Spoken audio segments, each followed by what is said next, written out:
Ave Maria, paix et joie à vous tous, chers fils et filles de Saint Joseph. 13e jour de notre méditation, un mois avec Saint Joseph. Aujourd'hui, nous parlerons de la Sainte Famille à Nazareth.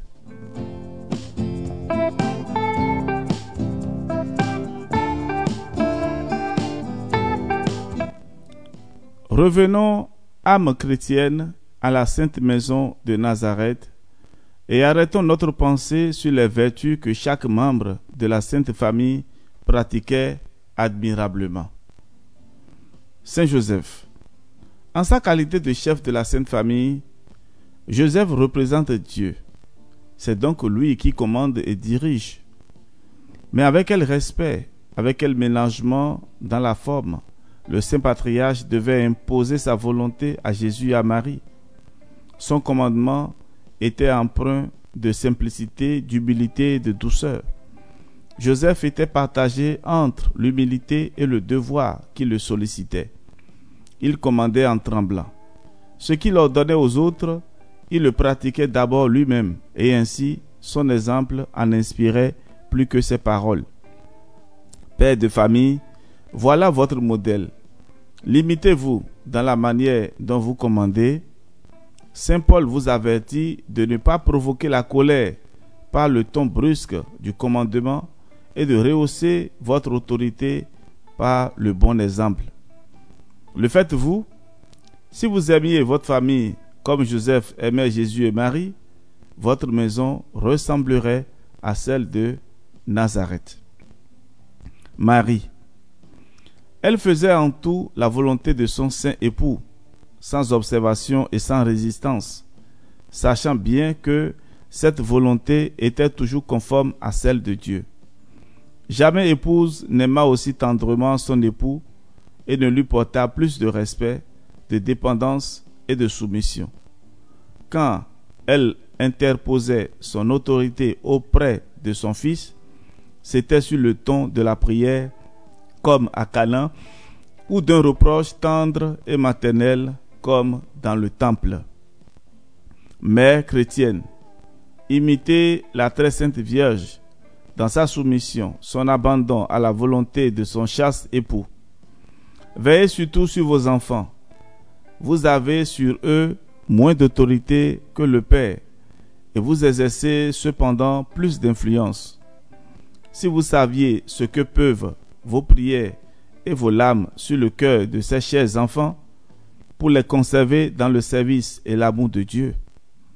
Si vous saviez ce que peuvent vos prières et vos larmes sur le cœur de Dieu, pour le salut éternel de votre époux et de vos enfants.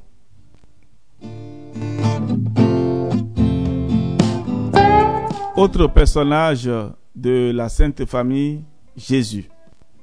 Saint Luc, faisant le récit de ce que Jésus a accompli durant 30 années, le renferme tout entier dans ces 3 mots.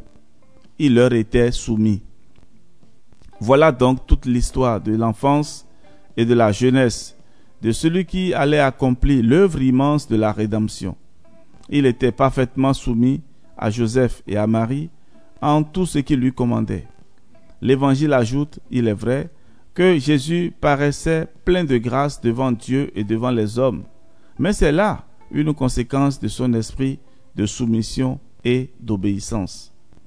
Enfants chrétiens, soyez soumis et obéissants comme l'enfant Jésus. Cette vertu résume et suppose pour vous toutes les autres. Vous serez, vous aussi, pleins de grâce et de mérite devant Dieu et devant les hommes.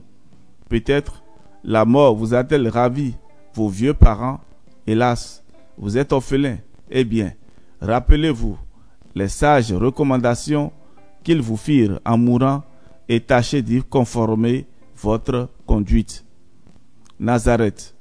Voilà donc, âme chrétienne, le type le plus parfait de la vie de famille. C'est l'image de la Trinité du ciel, l'image du paradis.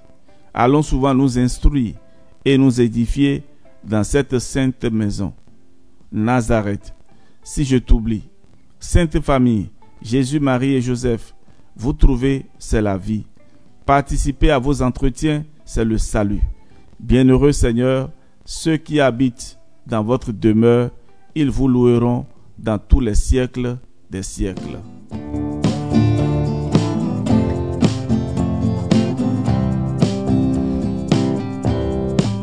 Et voici pour nous un exemple de la vie de Saint Joseph.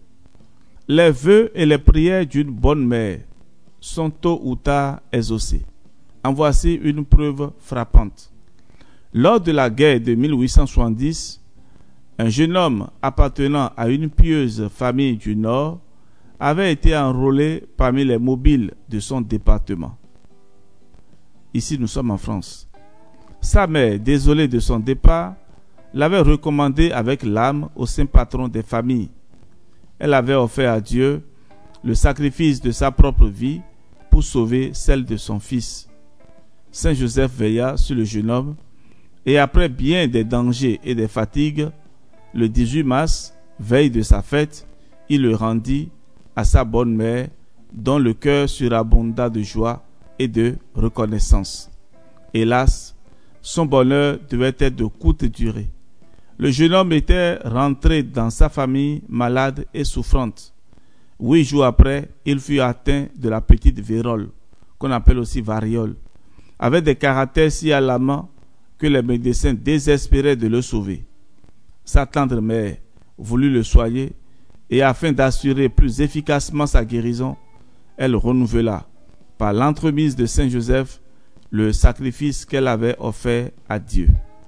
« Seigneur, disait-elle, acceptez ma propre vie et épargnez celle de mon fils. » Elle fut exaucée. L'enfant guérit, mais la pauvre mère, atteinte de la petite vérole, fut conduite en quelques jours aux portes du tombeau. Elle expira le 24 avril, victime de son dévouement et de sa tendresse. Qu'il est vrai que le cœur d'une mère est le chef-d'œuvre du ciel.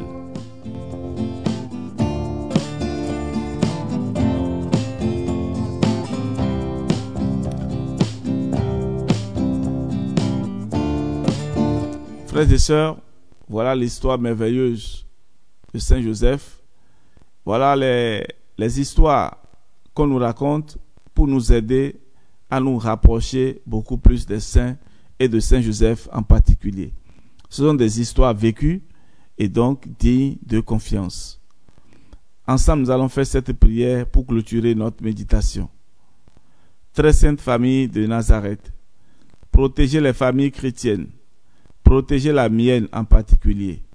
Que les noms de ceux qui la composent s'enchaînent l'un et l'autre, de manière que la mort ne les sépare pas.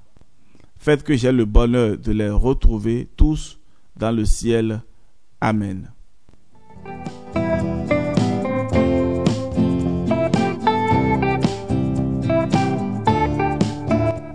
Voilà, frères et sœurs, merci pour votre fidélité. C'est tout pour aujourd'hui. Nous bénissons le Seigneur, nous bénissons Saint Joseph et nous nous donnons rendez-vous demain. Nous parlerons de l'amour de Saint Joseph pour Jésus. Soyez bénis, à demain.